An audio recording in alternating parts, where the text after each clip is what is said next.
Hello friends, I am Mrs. Padmaja Tambori. Welcomes you all in second session of C++ programming. Okay, now the second session I am going to explain you basic concepts of function. See, functions are the basic building blocks of C++ programming. C++ has added many features, new features related to function so that it may become reliable as well as flexible. Okay, so today we are going to discuss different features of function.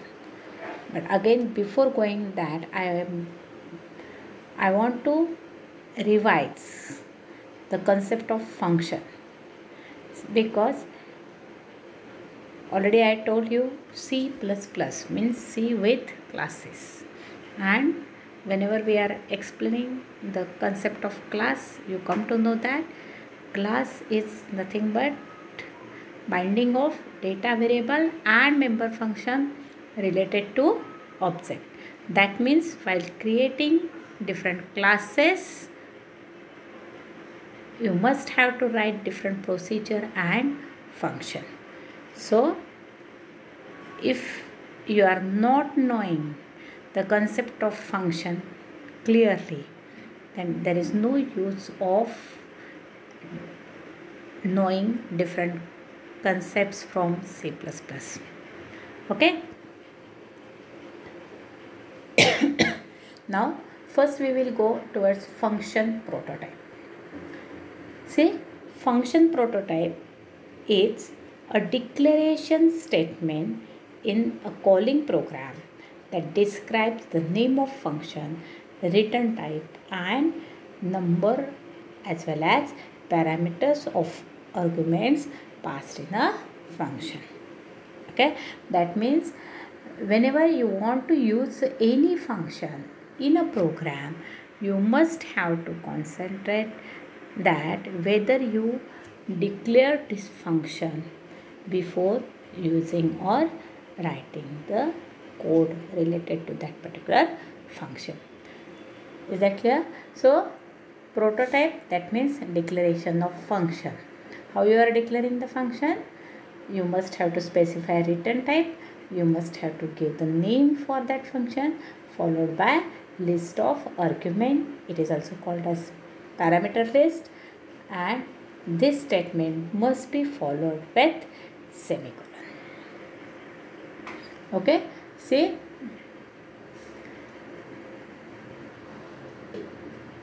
here there are two declarations method or prototyping of function. Void is a return type, then name of function is swap, integer x comma integer y.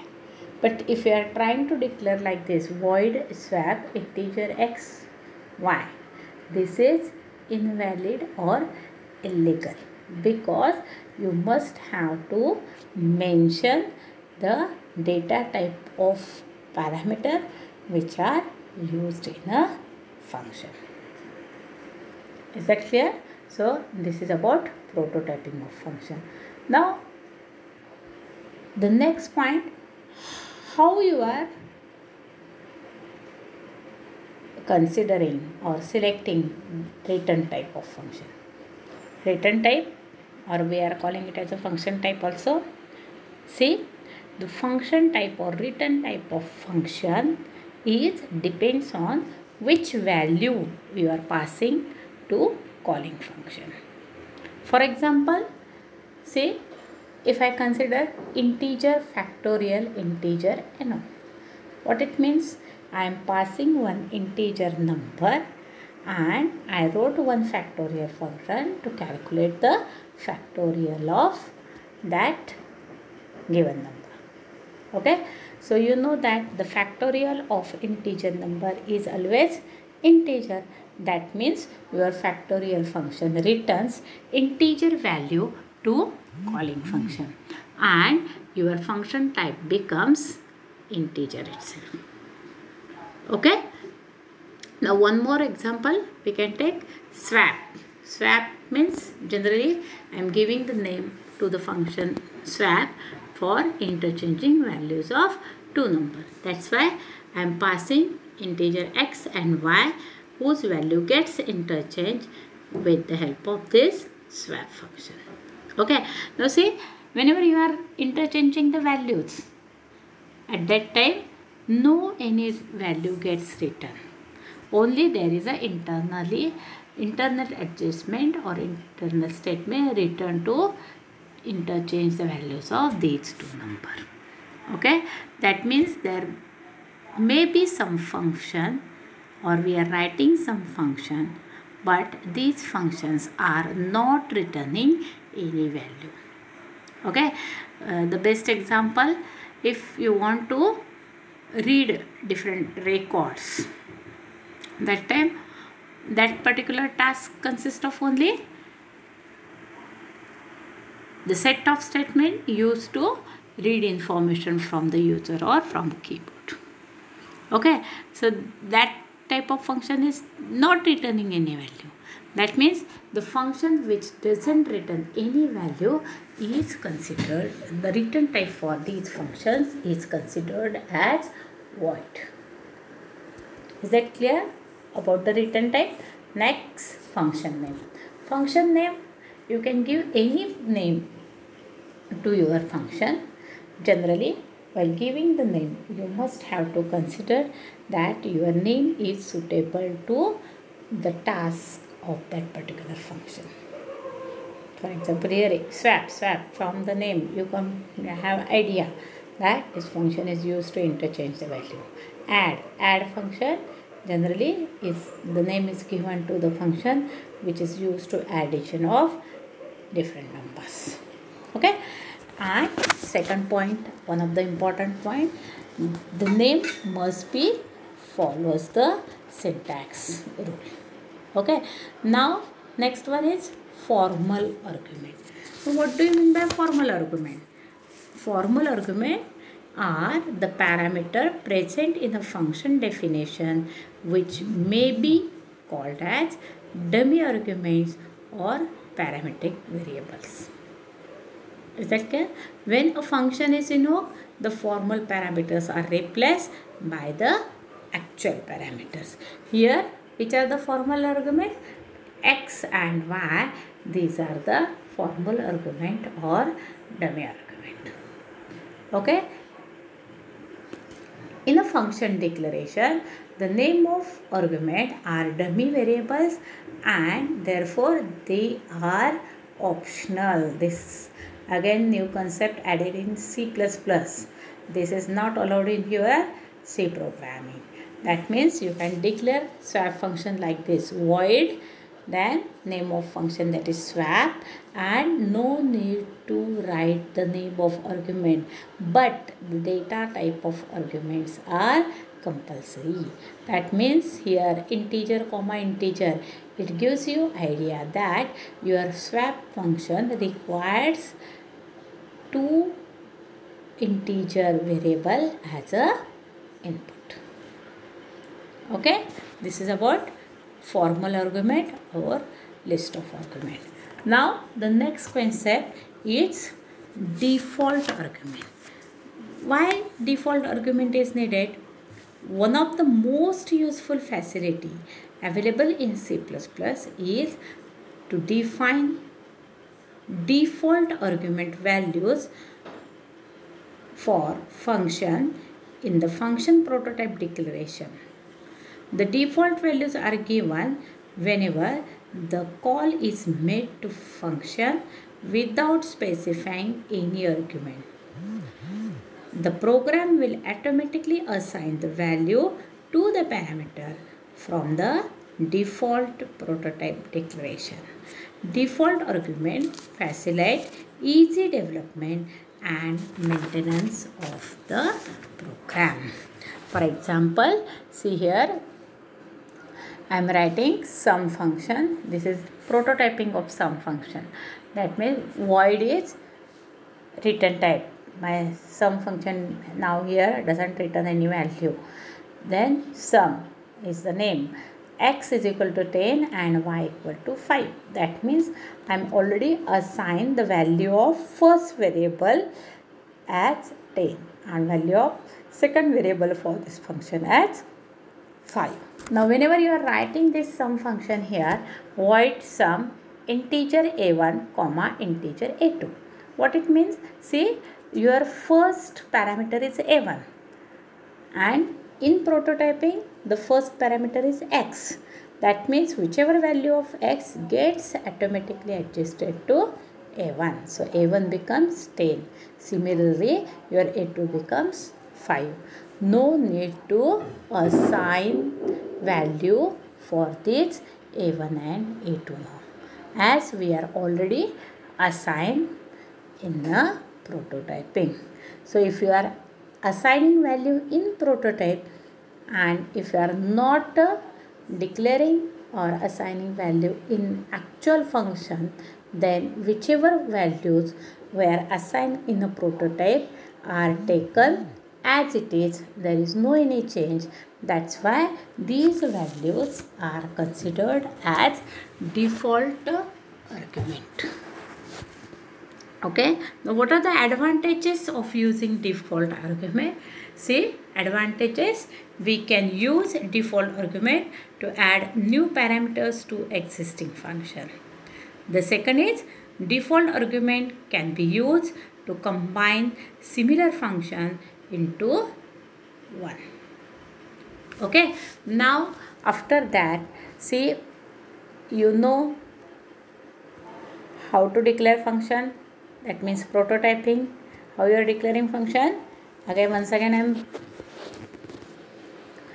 recalling. Return type, that means function type. Name of function, list of argument. Return type depends on which value you are returning from function to calling one. Okay, then as per your choice you can give any name to the function. Next, list of parameter. Now list of, giving the list of parameter, how many input parameter you are passing in a function you must have to consider, as well as there is no need to give or specify the name of parameter, but you must have to specify the data type of this parameter. Okay, now same template you are using for function writing. Here see, void sum and a1 a2 are the list of parameter. Then while writing, open the curly brace. Only difference is no semicolon is used. Only you have to give the prototyping. Next, open the curly brace, write down the statement from function and close it.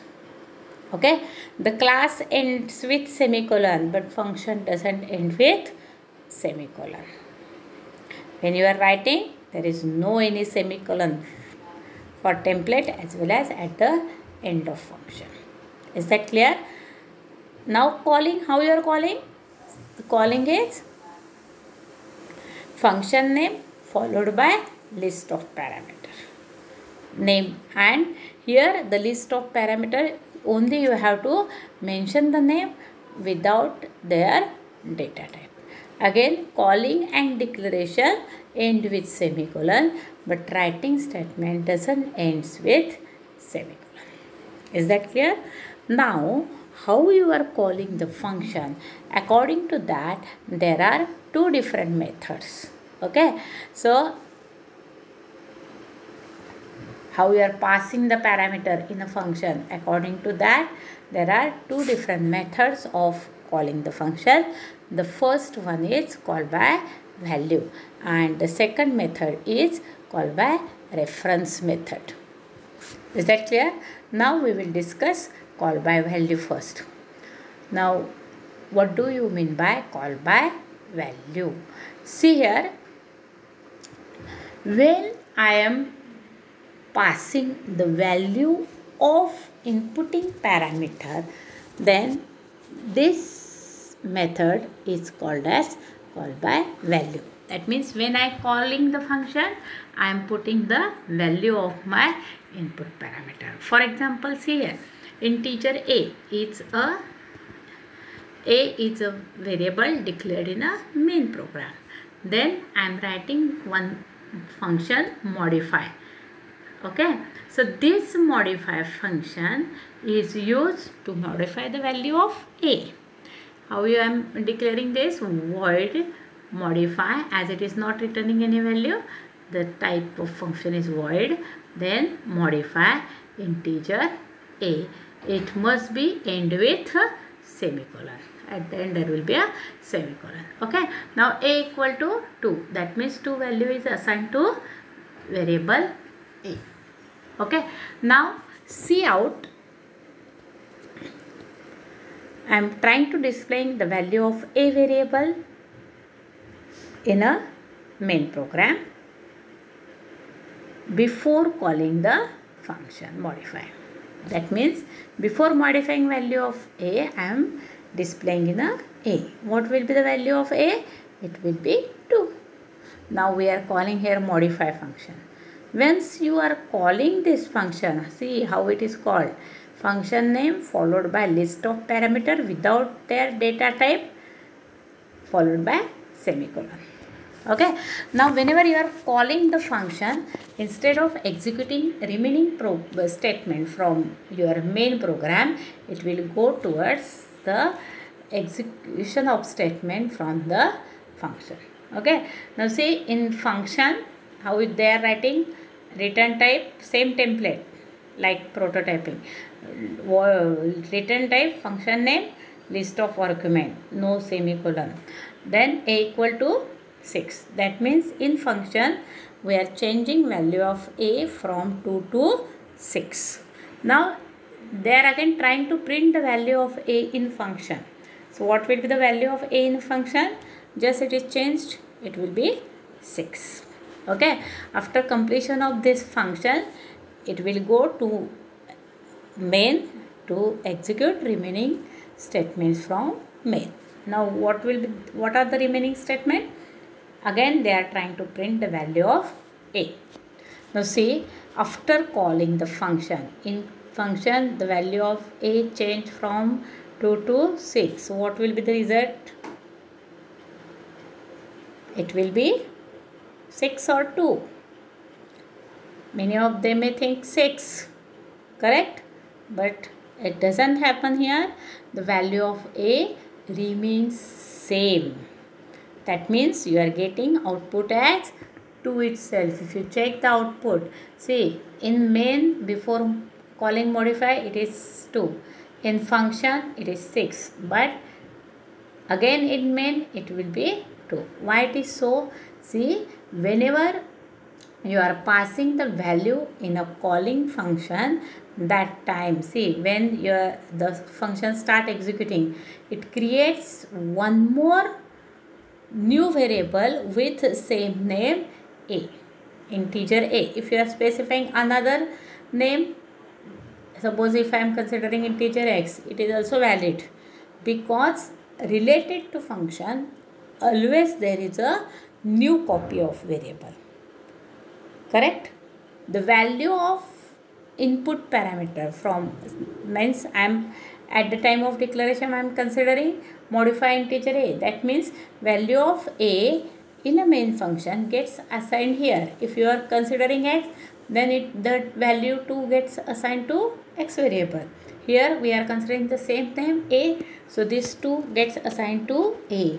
But there is a creation of new variable. That means this 2 value gets stored into one of the new memory location. Okay, now A equal to 6 means now related to my function we are considering new variable, new memory location. So that newly created memory location now changed its value from 2 to 6. So and you are trying to print the same location in function, because related to function A it is treated by new memory location. The value gets printed as 6.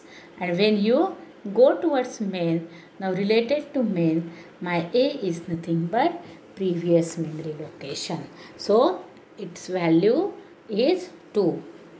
It doesn't change in the function. Are you getting? So whenever you are, in short, whenever you are calling your function by call by value method, there is the result of change value is not reflected into main program. Is that clear? The result is not reflected into main program. This is one of the major disadvantage of your call by value method. Second disadvantage, it always creates a new copy of variable. Correct? See here, there is only one parameter, so it doesn't happen, only 2 bytes gets wasted. But if you are passing array of variable, then number of newly created variables are more. Okay, that means there is a wastage of more memory. Correct? So this is one of the main disadvantage of your call by value method. Is that clear? Now see, sometimes if you want to test one of the variable, how it changes its value, okay, and you doesn't want the result reflected in main, that time this method is beneficial. One more advantage, it is one of the simplest method. Okay, if you want to keep restriction of change of value of variable related to function itself, then it is beneficial. Simplest method, one of the benefit. Okay, so how means which type of result you want from the function, according to that you can call it. Okay, the second method of calling function is call by reference. Now generally it is used when you want compulsory, when you want to reflect result, change of value into calling function, that time you can use call by reference. Okay, in call by reference we must have to use a pointer variable. Now what is meant by pointer variable? Pointer variable is a variable which is used to point another variable. Okay, so it always stores the address of variable to which it is pointing, and it is generally declared with a asterisk symbol. See here, integer star pa. So star pa is my pointer variable which I am passing into function. Same program I am repeating, but here instead of call by value I am using call by reference method. Is that clear? So again same, I am assigning value 2 to variable a. Then next two statements are printing the value of a before calling modify function. Now here see, I am calling this function modify. Now I am not keeping a, but I am writing ampersand a. Now I am not considering this sign as ampersand, because in C++ this and sign is called as ampersand. So modify ampersand a. Ampersand sign always gives you address of that particular variable. Means whenever you want to access the address of variable, you must have to use ampersand sign. Ampersand a gives the address. That means whenever I am calling this function, I am passing the address, not a value. Okay, so when you comes here, see, using pointer, star a means the memory location which is pointed by your pointer. Okay, is equal to 6. That means directly you are changing the location which is pointed by pointer a. Now your a is pointing to a variable in main. So now there is no any new copy of variable, whereas you are changing the or doing the process into original memory location. Is that clear? That's why if whenever you are printing the value of a in a function, you are getting result as 6, and when you complete your function and go towards main program, again there is a printing of variable a. But here, as you are printing this after calling the function, you are getting result as 6, since in call by reference method we are accessing the original memory location. Is that clear? That means whenever you want change of value of variable from main into main, then you go towards call by reference method. Naturally, as there is a need of pointer variable, you must have to know the concept of pointer variable, correct? And that's why this process become complicated, correct? But if you want reflection of change of values of variable in main, there is no choice. Instead of call by value, you must have to go towards call by reference method. Is that clear? Now, this is the basic concepts of our function. Now, the new features related to function added in C++, that is overloading of function. What do you mean by function inline? Then concept of static function, concept of friend function. We will discuss in a next video. Thank you.